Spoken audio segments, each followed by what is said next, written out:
Sevastopol burns, September 2023. Ukrainian missiles strike the main base of Russia's Black Sea fleet. Dry dock destroyed, ships damaged, infrastructure crippled. The fleet evacuates. Destination: Novorossiysk, Russia's last refuge in the Black Sea. Safe harbor 300 kilometers from Ukrainian lines, beyond missile range, protected by distance and defenses, or so Moscow believed. This is Sea Doctrine, where safe havens disappear. Novorossiysk sits on Russia's northeastern Black Sea coast.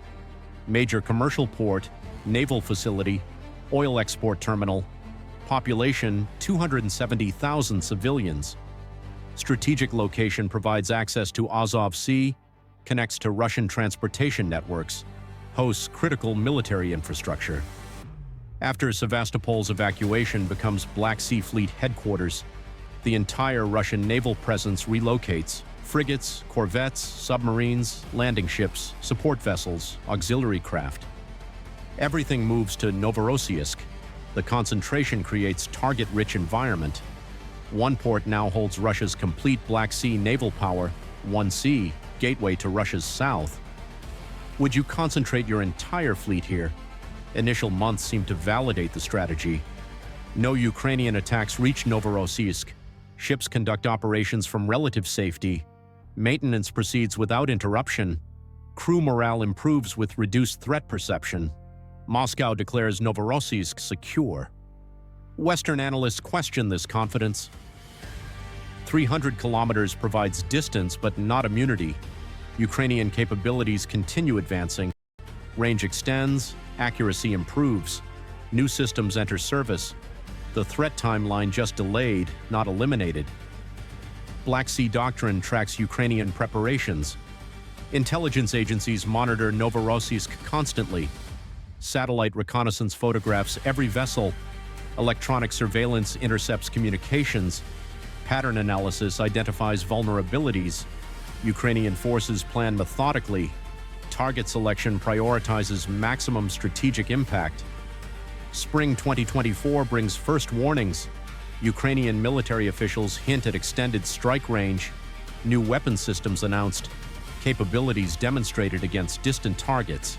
The message clear: nowhere in Black Sea remains safe. May 2024, Il-38N maritime patrol aircraft destroyed at Yeysk Air Base, 300 kilometers from front lines. Russian naval aviation loses critical reconnaissance asset. The aircraft provided early warning against Ukrainian sea drones. Its destruction opens gaps in coastal surveillance network. Ukrainian maritime strike capability increases immediately. Who controls the Black Sea? A. Russia. B. Ukraine and NATO. C. Turkey holds the key. The Il-38N loss proved significant. Russian Navy relied on these aircraft for sea drone detection. Airborne radar monitors vast ocean areas. Thermal sensors identify small surface contacts. The aircraft coordinates interception by helicopters and fast boats. Without Il-38N coverage, Ukrainian sea drones operate more freely. Attack success rates increase. Russian naval commanders lose critical intelligence tool. The strategic calculation shifts decisively. Summer 2024, Ukrainian sea drones attempt Novorossiysk penetration. Russian defenses intercept before harbor entrance, but the attempt signals growing threat. Range sufficient to reach the port. Navigation accurate enough to find target. Only defensive fire prevented success. Each failed attack teaches Ukrainian forces. Defenses observed. Response times measured.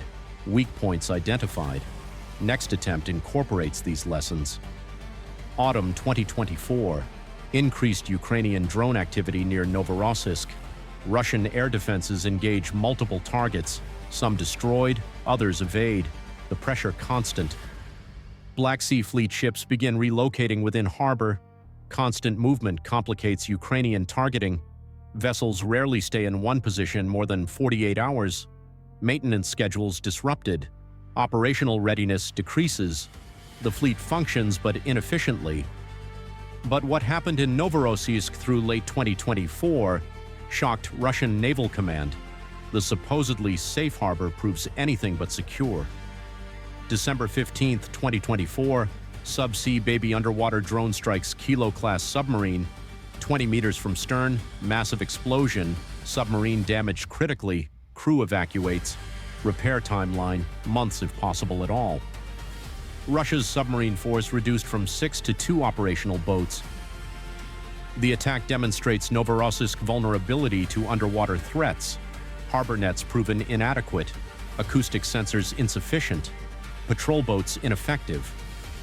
The autonomous underwater vehicle penetrated every defensive layer. If submarines aren't safe, no vessel is. Trade routes, missiles, and war. Sea Doctrine calculates the strategic collapse. Sevastopol abandoned due to Ukrainian strikes.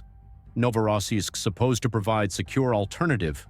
Now Novorossiysk faces identical threats. Russia has no third option. No other Black Sea port can host entire fleet. Tuops lacks capacity. Sochi inappropriate for military operations. Taman too small. Kerch too exposed. Novorossiysk is final option, yet it proves inadequate. Russian Navy faces existential question: where does Black Sea Fleet operate from? Every answer carries massive problems. Remain in Novorossiysk and accept continuing losses. Disperse across multiple inadequate ports and sacrifice coordination. Withdraw to Azov Sea and concede Black Sea entirely. Return to damaged Sevastopol and face constant attack. None of these options acceptable, all of them necessary. The strategic paralysis obvious. January 2025. Russian ships spend more time at sea, reduces port vulnerability, creates different problems.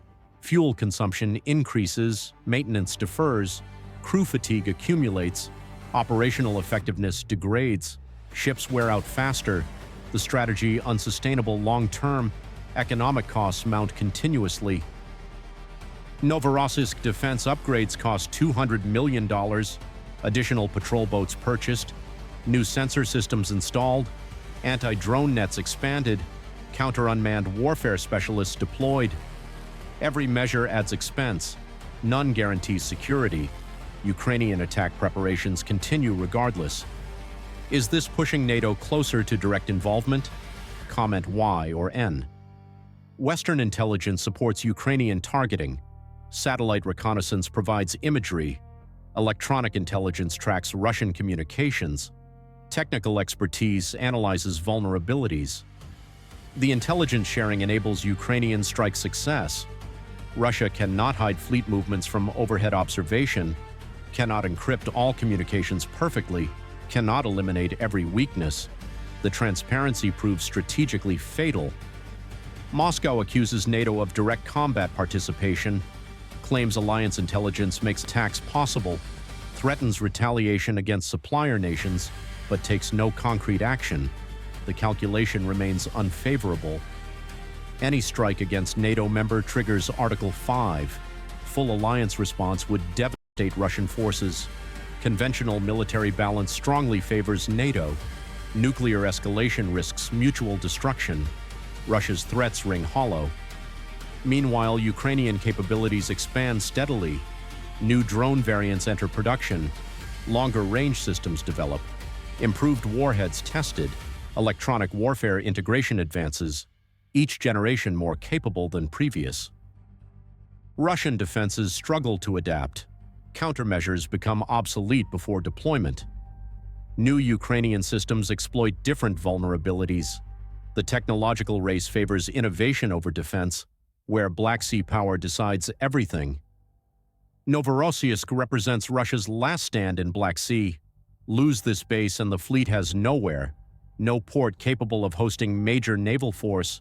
No alternative infrastructure adequate for sustained operations. The Black Sea Fleet faces potential extinction, not through decisive battle, not through overwhelming enemy force, through systematic elimination of basing options. Ukrainian strategy targets infrastructure, not just ships, destroys maintenance facilities, damages piers, threatens submarines in port, makes secure basing impossible. Without secure base, fleet cannot function, ships require periodic maintenance, crews need rest, Supplies must be loaded. Weapons require servicing. All these needs demand port access. Port access requires security. Security no longer exists in Novorossiysk. The logic inexorable. BlackSea Doctrine monitors every indicator. Ship movements tracked continuously. Port activity analyzed daily. Defensive measures documented thoroughly. The pattern shows progressive deterioration. Russian Black Sea Fleet trapped in death spiral. Cannot stay in port safely. Cannot remain at sea indefinitely. Cannot find alternative basing. Cannot receive reinforcements through Turkish straits. Each option leads toward fleet disintegration. Ukrainian forces tighten noose methodically. Don't need to sink every ship. Just need to deny secure basing. The strategy brilliant in simplicity. Naval forces without ports become obsolete. What breaks next? The grain deal, Turkish neutrality, or Russian deterrence? Turkey watches from Bosphorus control point. Ankara enforces Montreux Convention strictly. No Russian warship reinforcements permitted. Black Sea Fleet must survive with existing assets depleting monthly. Turkey's position grows more significant as Russian situation deteriorates. Control of straits equals control of fleet viability. Moscow cannot threaten, cannot coerce, cannot bypass Turkish authority. The strategic leverage entirely with Ankara. Regional balance of power shifts accordingly. Commercial shipping resumes in Western Black Sea. Ukrainian grain exports accelerate. Port operations expand. Economic activity recovers. Russian naval threat diminishes as fleet retreats to Novorossiysk, concentrates in defensive posture, loses ability to project power. Grain corridor operates with decreasing interference. The maritime economic order adjusts to new reality. Russian naval weakness enables Ukrainian commercial resurgence. Black Sea Doctrine examines the broader implications. Every naval power studies Novorossiysk lessons. Fleet concentration creates vulnerability. Inadequate basing options prove fatal. Strategic depth requires multiple secure ports. Single-point failure risks entire force. Navies worldwide reconsider base distribution strategies. Novorossiysk also demonstrates infrastructure warfare effectiveness.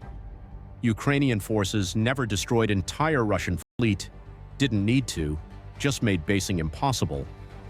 Ships without ports lose strategic value, the approach replicable against other nations. China's naval bases potentially vulnerable. U.S. facilities could face similar threats. Any fleet dependent on limited basing options risks Ukrainian scenario. The paradigm shift extends globally. Russian Black Sea Fleet faces slow extinction. Ships age without adequate maintenance. Crews exhaust without proper rotation. Systems degrade without facility access. The timeline measured in years but direction certain. Unless Russia regains secure basing, fleet withers. Sevastopol remains damaged and vulnerable. Novorossiysk proves inadequate and threatened. No third option exists. The strategic math devastating. Meanwhile, Ukraine expands maritime capabilities continuously. Surface drones multiply. Underwater systems proliferate. Anti-ship missiles stockpile. Naval strike capacity grows monthly. The capability gap widens inexorably. Will Russia abandon Black Sea entirely? Can Novorossiysk ever provide adequate security? Will Black Sea Fleet survive until 2026? Subscribe to Black Sea Doctrine, where Black Sea power decides everything.